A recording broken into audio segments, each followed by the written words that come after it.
It rests on several legs. My team works with traditional strategic communications, which is to proactively communicate about the EU in the best possible way, to explain our values and our policies before some other threat actor plants a distorted image of our policies and our values. And the second leg is to actively monitor and analyze disinformation patterns in the Western Balkans, because it is a huge challenge. It's an uphill battle, and it changes. It goes through different phases, and we need to keep track of what is happening. Simply. I think it's very difficult to talk about an exit strategy. This will be a long-term problem.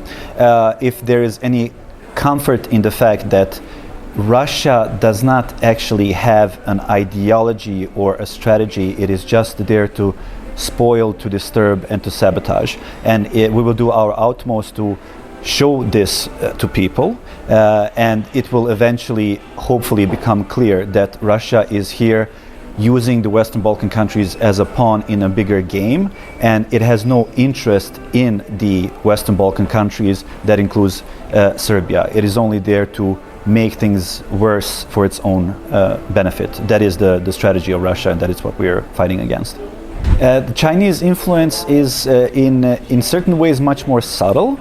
China is, and this is universally seen across the world, they want to project an image of an economic partner who is there to contribute to economic development. It is not as harsh and as explicit as the Russian disinformation, which is also hard for us to analyze, because I really don't want to speculate. It's very hard to pinpoint exactly what Chinese disinformation is, or the extent of it.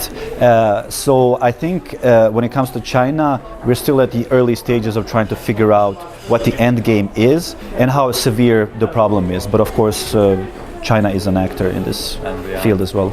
Well, my message from Brussels is that as of last year, it is actually formally a requirement for all candidate countries in the Western Balkans to close space for disinformation. So now it is in the association process where even governments are obliged to help society to combat disinformation. And this partly should mean, at least in long term, to provide more resources to FIMI defenders in all fields, to increase their efforts to improve media literacy in schools.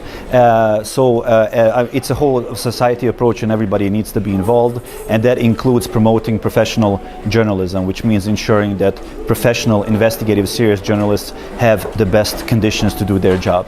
And that usually means getting more resources.